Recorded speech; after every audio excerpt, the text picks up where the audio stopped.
Ladies and gentlemen, welcome to Toe the Line with me, George Glinski. Delighted today to be joined by Mr. Mickey Parker. A very, very important interview today, Mickey.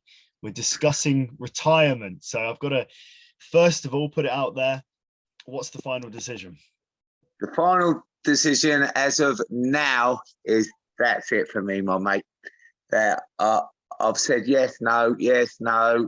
I've argued with my wife and then I've all sense. I've argued with all sense, but honestly, that's it for me now. That is it. It is. You say as of now, though, you're leaving the door open, perhaps. No. I'm not one for doing that. I mean, I made all sorts of stupid rules in my fighting career. I said when I was 40, I'd stop.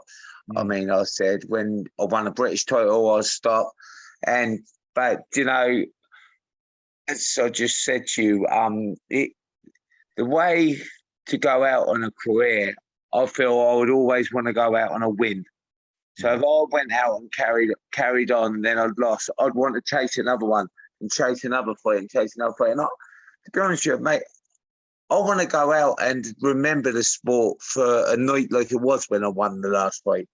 You know, for me to have 300 plus people there, it's just perfect. It was the perfect ending. Me and Carl, no animosity between us.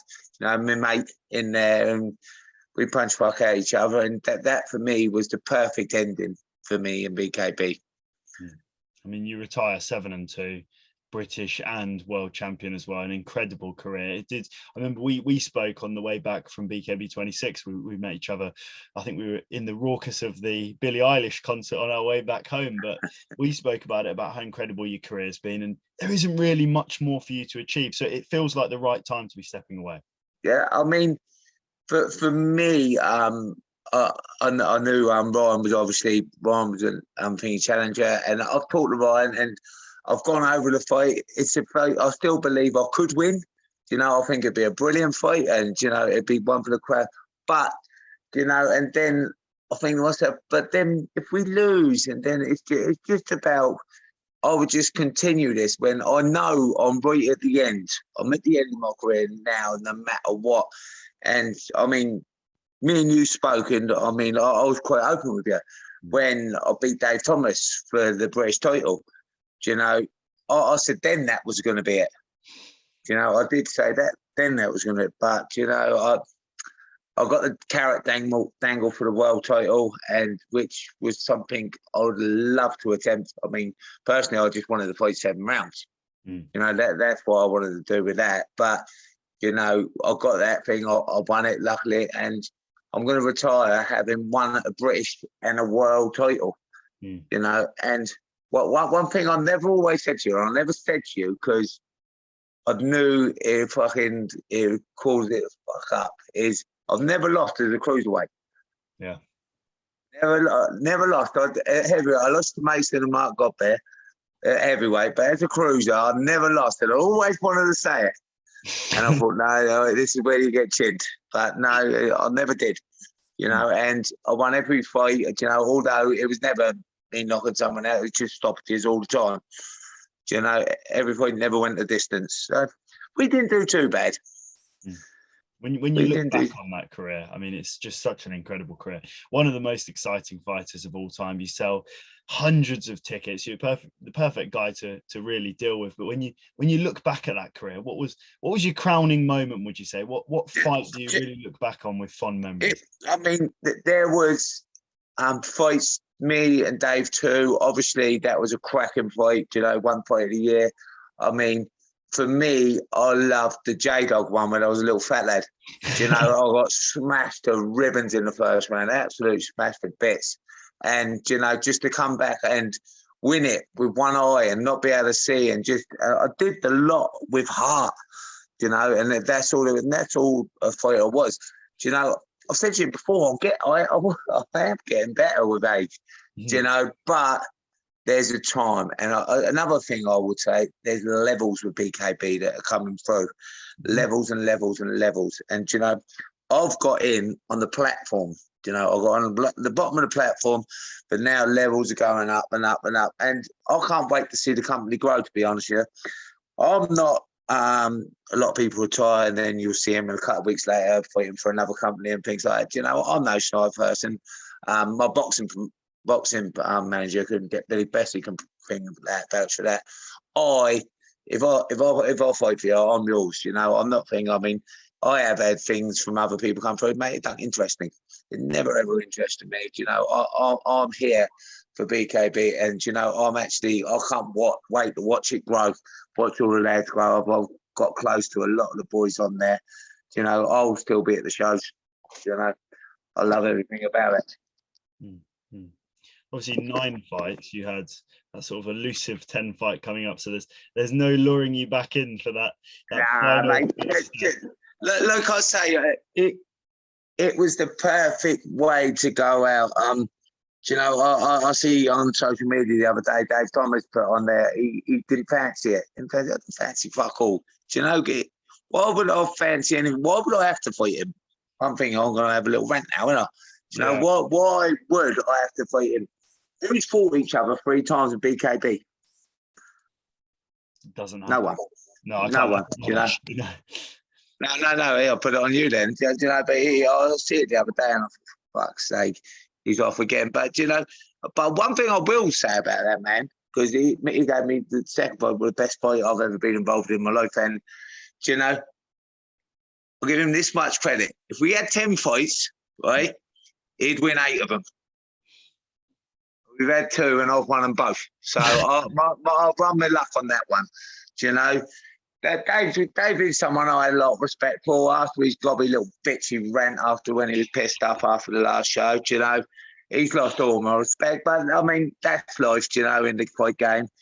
We all get boozy and things like that. But such is life. But, no, I'm just happy to get on with it now. I don't want nothing. You know, I don't even want really thing with Dave. I mean, we've all been drunk in our life. I wish him best luck, you know, good luck at like everywhere and things like that. And like I would every other person I've fought, you know, they've all become friends. You know, even with Dave before he said that, mate, I was in the back of the ambulance shaking his hand, one of the things. Now, I don't know why he wants to bitch and things like that, but such is life, mate. Such is life. So, I mean, you're in quite an interesting position with you retiring. It opens up that cruiserweight division. I think the general thinking would obviously be Ryan Barrett being the British champion fighting for that vacant world title, likely against your friend Carl Hobley. So how do you see a fight between those two playing out? me and Carl have talked about this, and me and Carl talked about things. I mean, Ryan surprised me. Not surprised me because I know he's a tough bastard, but him against Dominic, you know, he was just there. He didn't give a fuck. I mean, him and Carl will be a great fight. Be a great fight. He'll be there. It's just Carl will have to watch, and I'll tell him this because I told him this before he fought Eric, and then I did to him what I fucking told him not to do. Is get cut on little jabs and things like that because it can change a fight, especially in a 7-round fight. I mean, in that fight, I was just buzzing to actually be there and just tap, you know. And they, in the end, do in 7-round fights take their take their toll in the fight, you know. And them little cuts get big cuts, and then they close their eyes and they think. Then all of a sudden the openings start coming. So I mean, I'd always back Carl because he's my boy. But you know, Ryan, what he's done, that man definitely deserves a shot. You know, and you know, I wish them both the best of luck. That's if that fight happened. I mean, if it weren't against Carl, I'd probably back Ryan. You know, I've had good conversations with them. They're both top boys.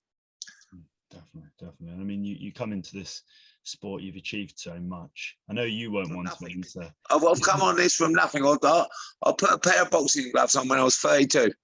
Do you know? I've done nothing. I mean, you've got all these pro boxers coming. You've got all these UFC people coming in now. Do you know? I did nothing. I had a few tear-ups in the pub. And then I can't put a thing.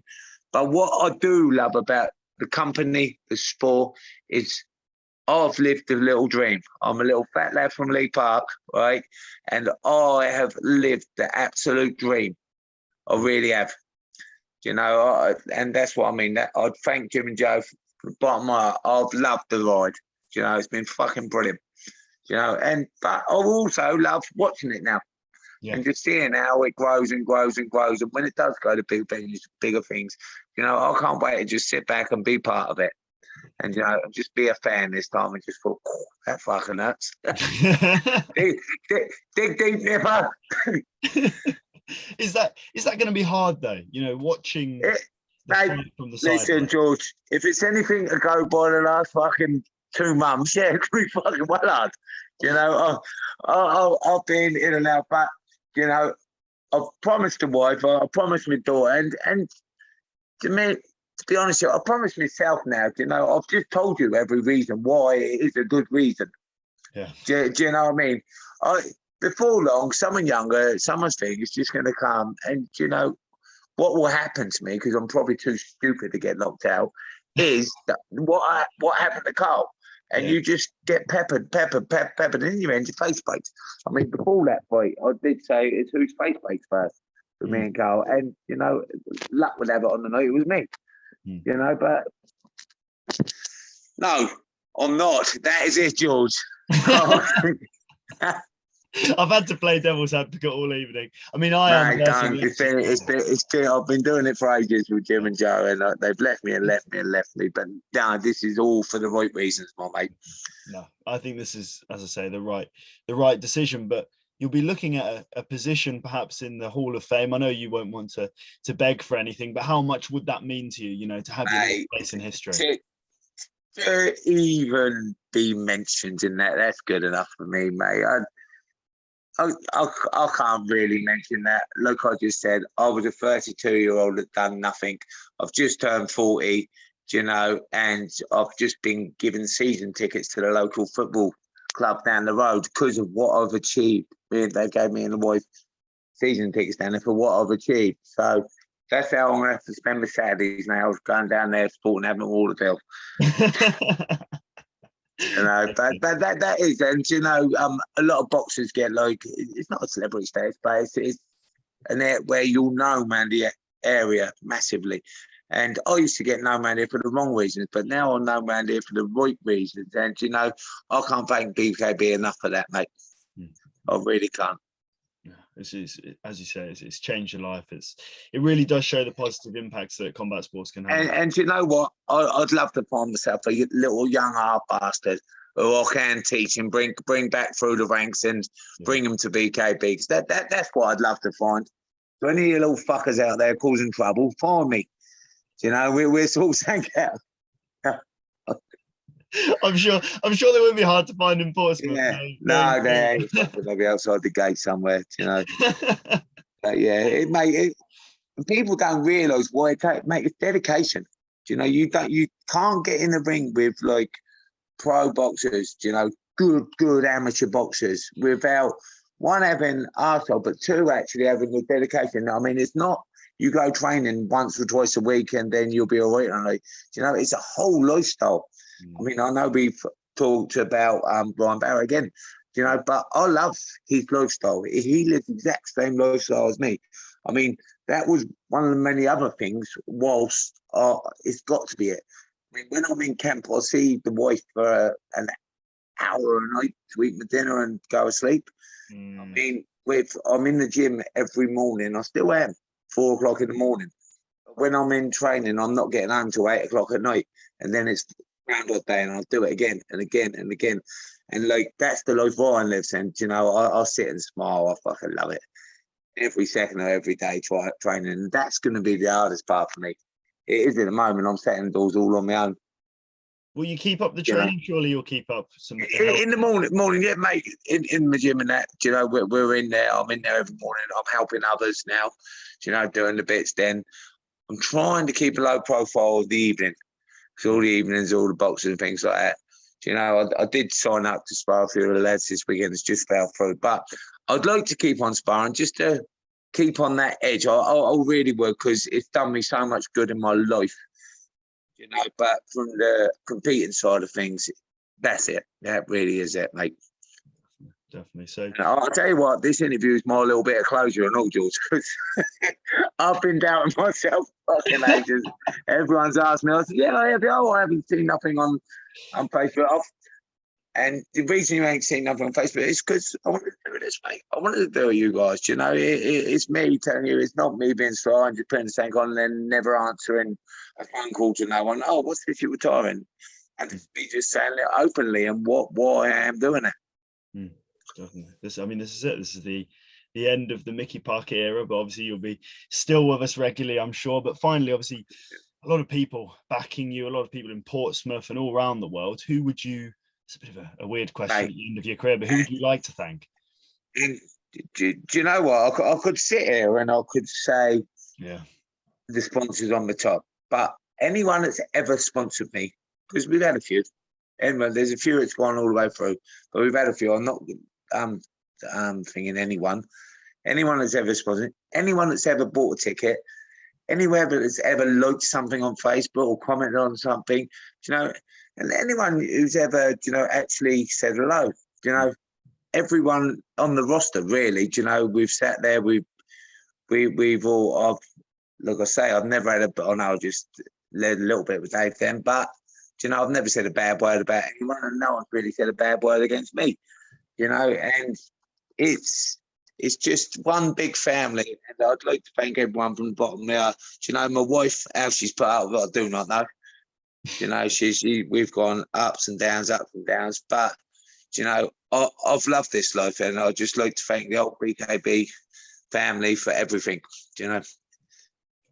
Class act, Mickey. Honestly, really appreciate you giving me your time and announcing that today. So, yeah, George, looking forward to seeing you at the shows, my man.